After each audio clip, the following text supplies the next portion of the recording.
Olá, vamos então fazer a correção do simulado, ok? A primeira questão de física do simulado diz assim, tem uma charge, né? E diz assim, explique a primeira lei de Newton com suas palavras. Aí o Calvin tem lá uma expressão de alegria, né? E aí ele coloca lá um monte de letras lá, né? Sem formar uma frase que seja entendida, né? E aí ele fala, adoro uma brecha nos regulamentos. Bom, e aí vem a questão mesmo. Assinale a alternativa que contém um exemplo de aplicação da primeira lei de Newton.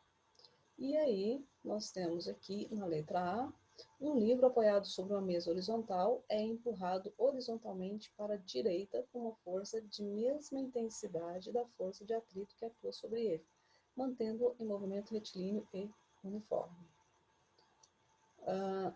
Então, o que acontece aqui?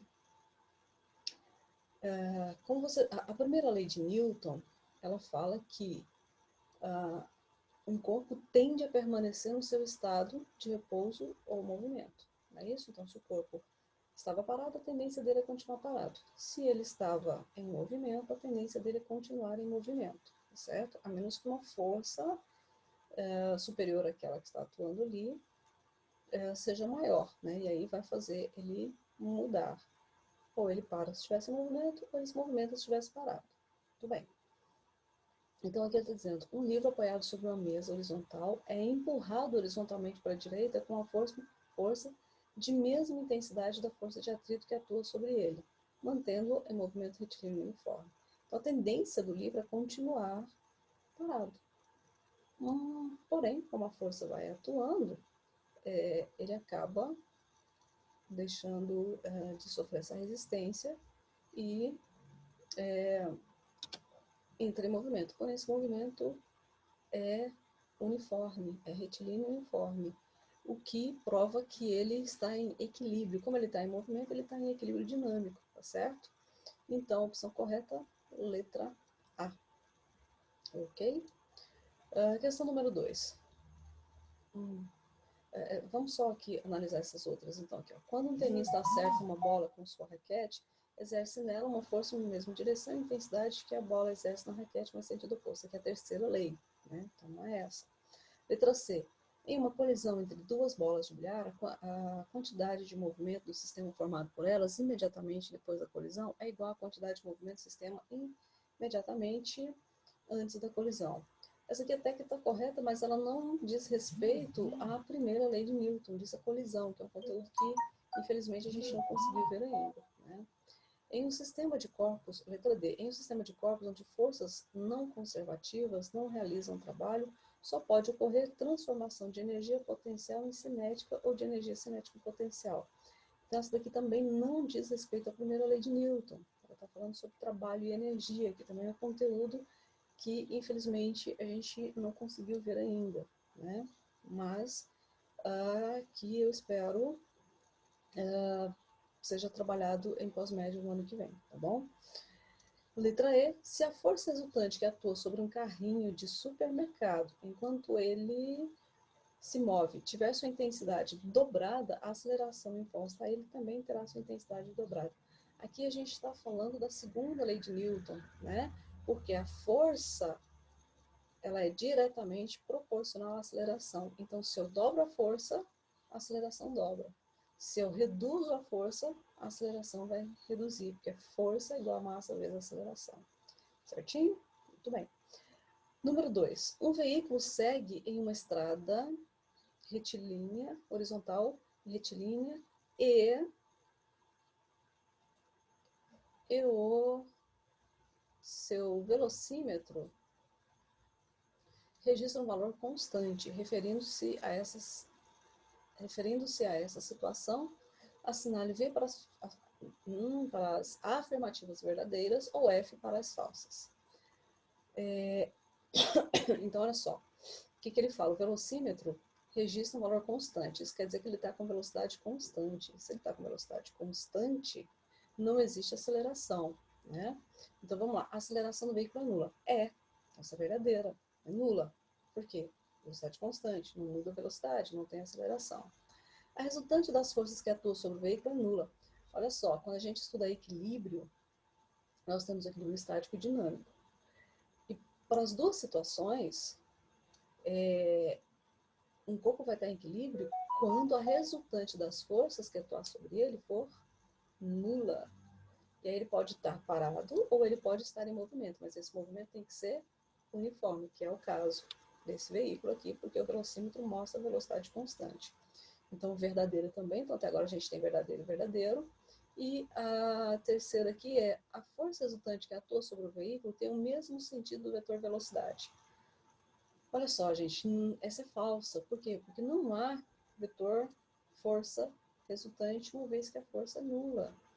Se o corpo está em equilíbrio, a força resultante é nula. Se a força resultante é nula, se é zero, então não tem como apontar aí um vetor dessa força resultante, tá bom? Então a sequência correta é verdadeiro, verdadeiro e falso, VVF, que é a opção C. Certinho? Sabemos que massa é quantidade de matéria e peso é força de atração, tá faltando acento, mas é força de atração gravitacional. Ou seja, o peso de um corpo é diretamente proporcional à gravidade do local onde se encontra. Se o peso de um objeto na Lua é de 48 newtons, o peso desse objeto na Terra vai ser quanto? E aí a gente tem os dados aqui. Na Terra, a gravidade é 10 metros por segundo ao quadrado e na Lua, 1,6 metros por segundo ao quadrado. Bom, eu sei o peso desse corpo na Lua, eu sei a gravidade da Lua, na Lua, mas eu não tenho a massa. Para eu poder saber o peso desse corpo na Terra, eu preciso saber o valor da massa desse corpo. Então, o que eu vou fazer? Eu vou descobrir a massa, usando peso lá na Lua, é igual a massa vezes a gravidade na Lua. O peso lá na Lua é 48, a massa a gente quer descobrir, e 1,6 é a gravidade. Então, isolando o M e passando 1,6 para cá, a gente vai ter 48 dividido por 1,6, que vai dar 30 quilos. Agora, eu tenho condição de descobrir o valor do peso na Terra, porque eu já sei a massa. Então, o peso na Terra vai ser igual a massa vezes a gravidade na Terra. A massa é 30, a gravidade 10, então o peso 300, opção B. Quarta, Isaac Newton foi um físico que muito contribuiu com a física clássica. Ele propôs no século XVII 3 leis que são a base da mecânica clássica. A respeito da terceira lei de Newton, marque a alternativa correta. A força de reação é maior que de ação. A direção é oposta no mesmo sentido. Não, né? A força tem a mesma intensidade, tanto de ação quanto de reação. B. A ação e a reação são pares de forças com sentidos iguais e direções opostas. O sentido é para a direita ou para a esquerda. A direção é, ou melhor, o sentido é horizontal, né? Pode ser para a direita, para a esquerda. E a direção, ela é... Desculpa, gente. O sentido pode ser para a direita ou para a esquerda. A direção, ela é horizontal ou vertical, certo?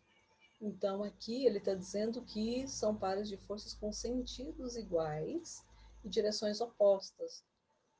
Não pode ser direção oposta, porque a direção ela é ou vertical ou horizontal, né? Então, essa está errada.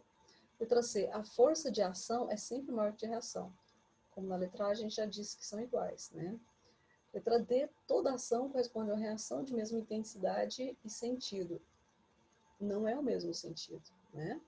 E a letra E, toda ação corresponde a uma reação de mesma intensidade, mas sentido oposto. Então, olha só, nós temos a mesma intensidade, né? Se eu coloco 10 newtons numa força de ação, a reação será de 10 newtons, só que um sentido vai ser para a esquerda, o outro para a direita, para cima, o outro vai ser para baixo, que são sentidos opostos. Então, a opção correta, letra E. Vamos então para a questão número 5. Questão número 5 diz assim: Um cidadão brasileiro resolve construir uma bicicleta com o objetivo de contribuir para a melhoria de qualidade do ar de sua própria saúde. A bicicleta possui uma corrente que liga uma coroa dentada dianteira, que a gente vai chamar de D, movimentada pelos pedais. Uma coroa localizada no eixo de roda traseira, a gente vai chamar de T. O rendimento da roda traseira depende do tamanho relativo das coroas, né? Dos esquemas das coroas representadas a seguir, a roda traseira, que dá o maior número de voltas por pedaladas, é roda traseira, né? Então, veja bem, se você tem duas rodanas, no caso aqui, a,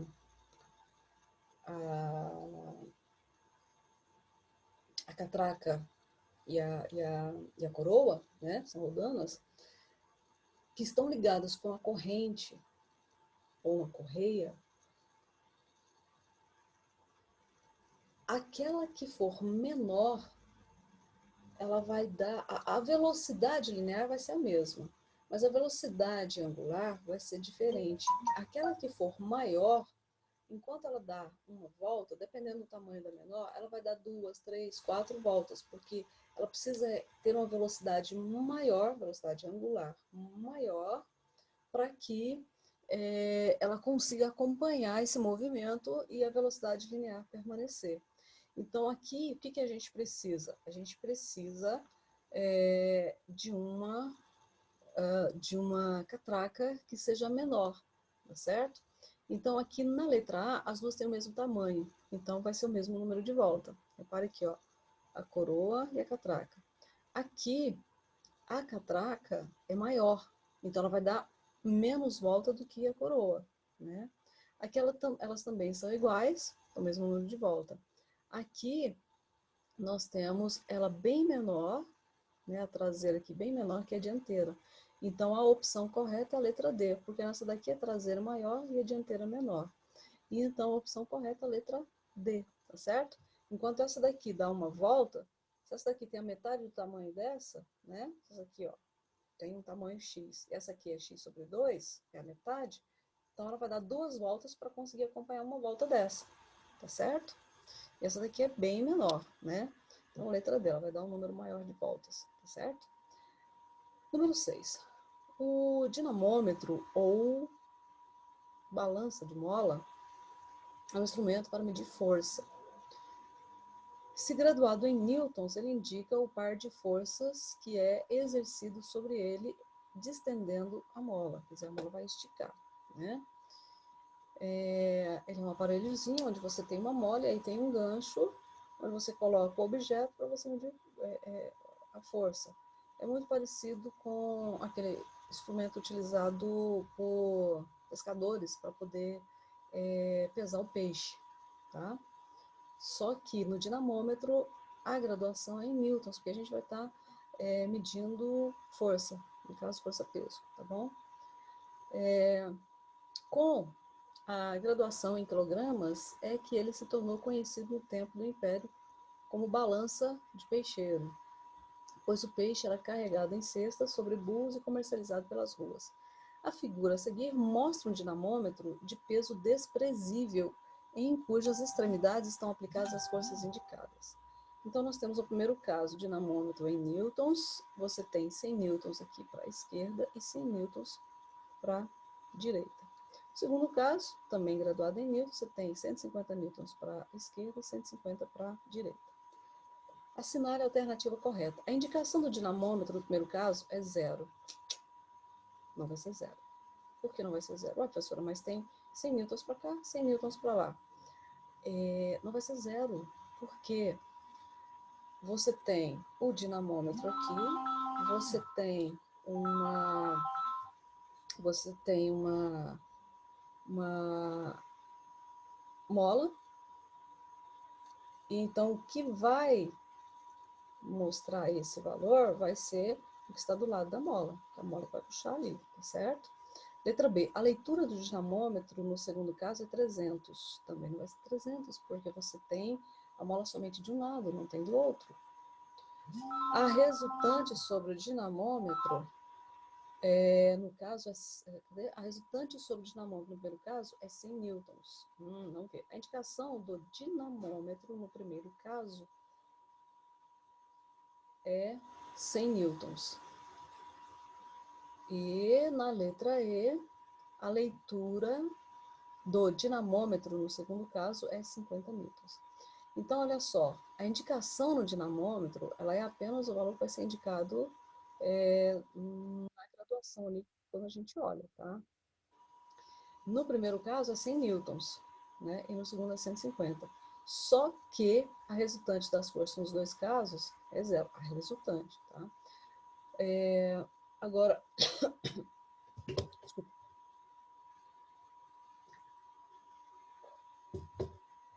Você tem uma força de um lado e de outro com a mesma intensidade. Só que os sentidos são diferentes, elas vão se anular. Agora, veja bem.